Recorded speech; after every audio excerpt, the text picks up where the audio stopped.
Hi, I'm Lily, the founder of the Marrow Studio, an online practice portal for movement, consciousness, and creative flow. I think that the root of all of this, is if there could be one, but it's a really significant factor to wanting to share my teachings and my experience is to feel less alone and isolated with my own body practice and my own creative practice. And I have developed systems and practices that have really helped me that I want to share, to open up conversation around, to give away. In terms of what this is, I will be offering, starting with a library of pre-recorded classes and little videos for you to stack and short tutorials so that you can really curate your own experience with this material. This looks like yoga. I have multiple forms of yoga under my belt, certifications that I've been teaching, a lot of therapeutic knowledge, interest in functional anatomy, and as well as lifestyle and literary reflections, creative prompts for your practice, general lifestyle stuff, conversations, Q&As to come, co-working sessions, even studio visits. All of what I want to share is really through the lens of creative process and practice.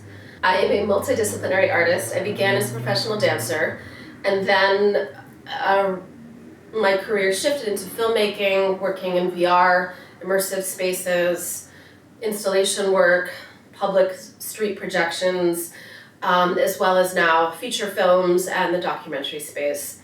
I've also created a podcast, inspired by my own experience, created a nonprofit alongside that called Stop Stalking Us. The podcast is called Stories of the Stalked. And so I've really worked in many, many mediums and have also been teaching for over 20 years, privates and group classes. I started with Pilates mat. I got a yoga certification and continue to get yoga certifications in the Hatha Vinyasa traditions. I was very interested in therapeutics, and so have some specialized trainings in that regard. Also studied with a functional anatomist, Irene Dowd, and have some experiences with somatic modalities under my belt. My mom was a Alexander technique teacher growing up, and so I did that in high school. So yeah, I mean, all that to be said is I've really grown up in a very kinesthetically active, conscious landscape, and my body is my first language. I feel like I speak body better than I speak anything else, any other language. And my relationship to my body is everything to me. And that is where I begin with this, and within this relationship is where I begin all of my projects. The discipline of being a dancer is just unparalleled and requires so much humility, attention to detail, inquisition around pain, understanding limits, pushing past limits, and just the discipline of showing up daily to find your leg and balance when your body is always changing, because of internal landscape, external landscape, going through the same motion, going to the bar and doing a bar is an amazing study in self-awareness. I grew up with a lot of Buddhist thought in my house. Ram Dass was a good friend of my parents and married my parents, fun fact, and had a lot of other family friends that were very involved with Insight Meditation Center. And I also grew up meditating starting at around 9, and I went with my mom to this ashram, and we studied with this one teacher. And I then took a break from all of it and was just like, I'm not into this language or way of being in an overt, like, practicing way. I felt a little played out on the community that can develop around devotional practices. I am innately a spiritual person, and I'm not religious, but I am looking for mission, purpose, meaning, love, relationship to my soul, my spirit, interest in the invisible realms, and being connected to a consciousness that we all are connected to, a consciousness we all share. So that informs and drives a lot of like what I am interested in with my body and fitness. This is like mystical fitness of being, of self, of mind.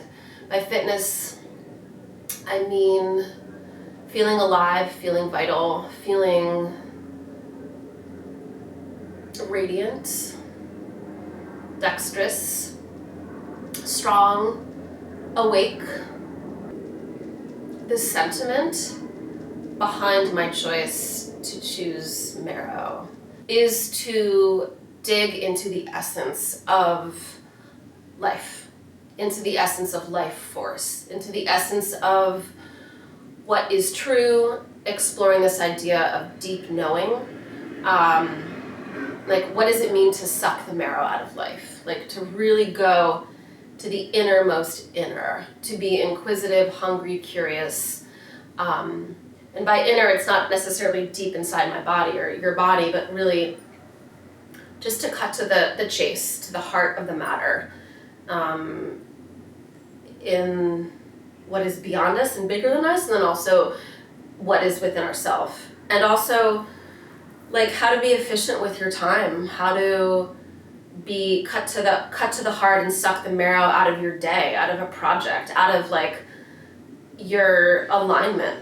Something else that I really love doing, and I'm going to be releasing more of these an anatomical toolkit, a targeted toolkit, where I will focus on ergonomic positions to inhabit your day with.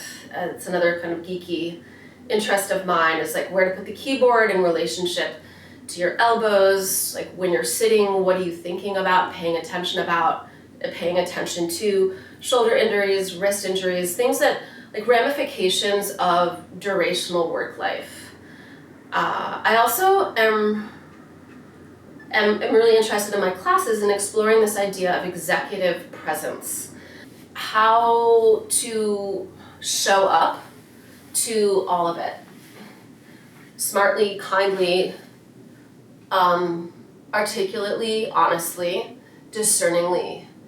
I feel right now in the world, are needing to handle a severely overwhelming amount of information, and discernment of what is true, what is needed, what is a priority is really important. And so this idea of executive mind / executive presence is how to kind of show up consciously to all of it and maneuver.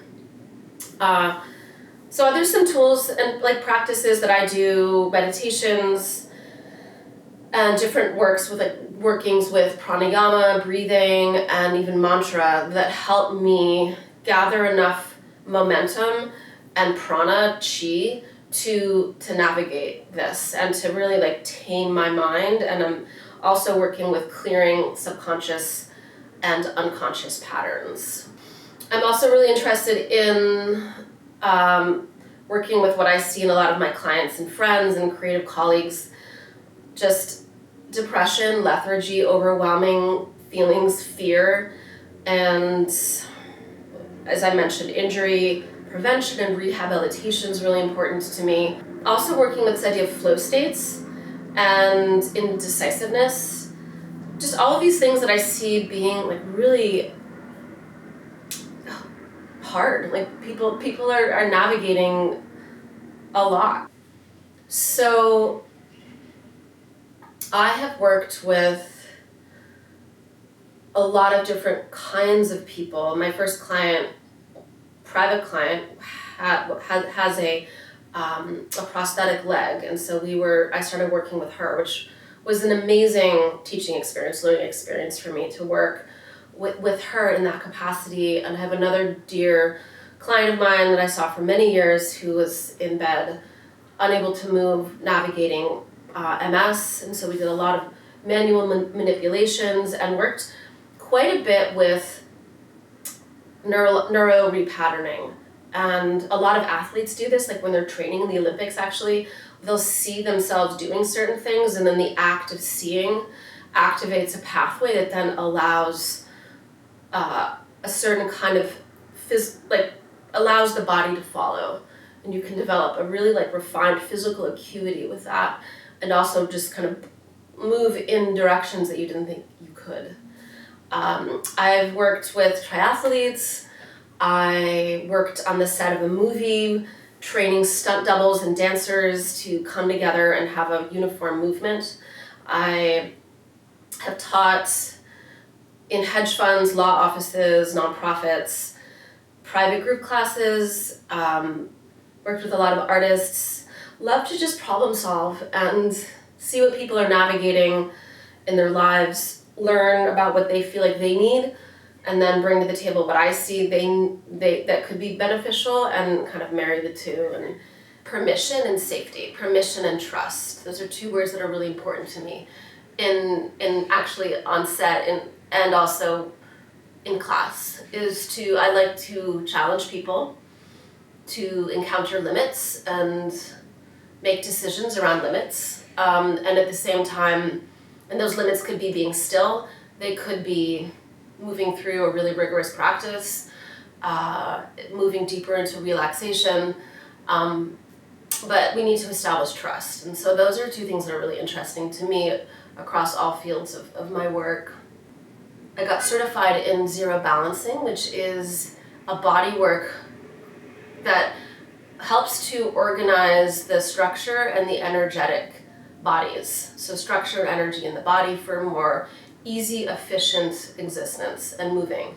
It's a very simple, effective modality, body work, that has helped me understand how to touch, how to manually guide my clients, and also how to, when I work remotely, how to give them pointers and initiation points for moving through the poses and the practices. So yeah, I really feel like I bring a pretty diverse toolkit of practices and studies.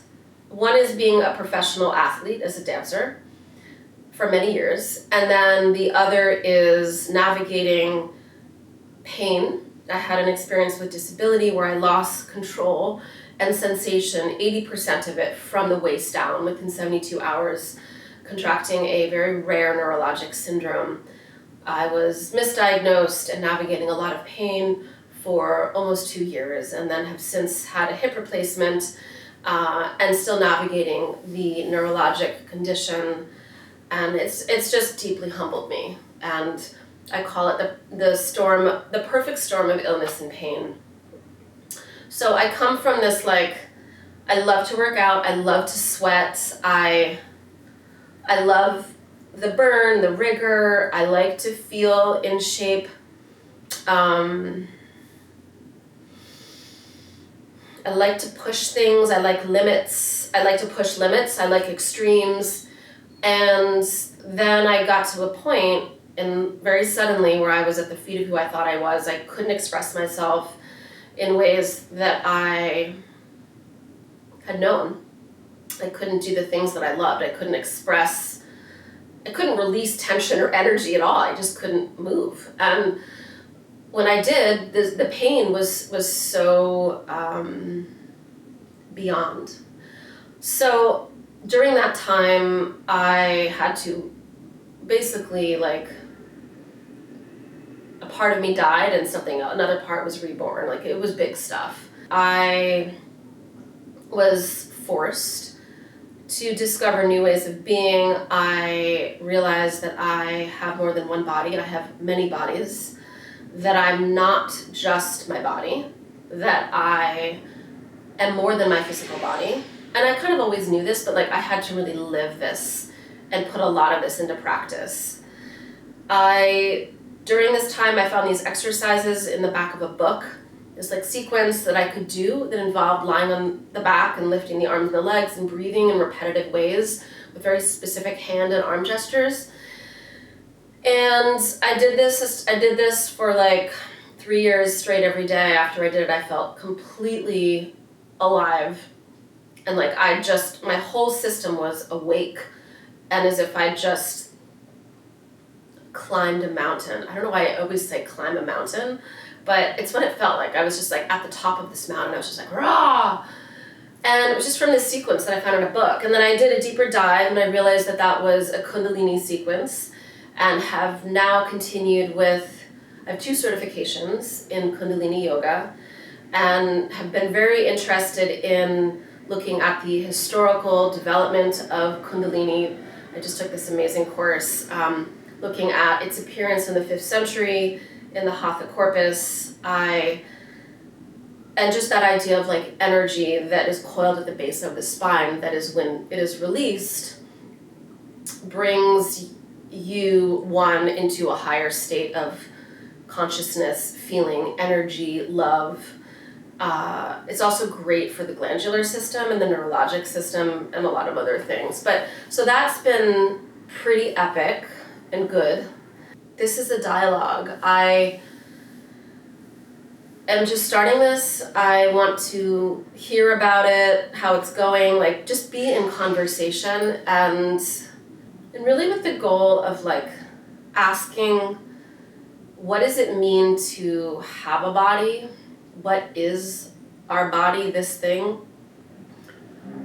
Understanding its limits, its range, it/they, in relationship to like my mission, not just my mission, but my soul's mission.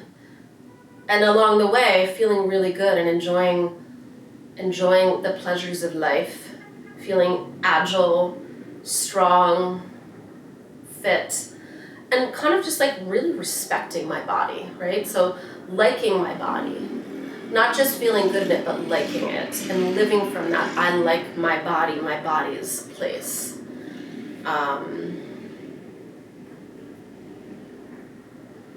Yeah, and I'm just like, what can happen? And yeah, like, is there anything else? I wish we were having a conversation right now. But let's do that soon. Thanks for watching and look forward to being in touch.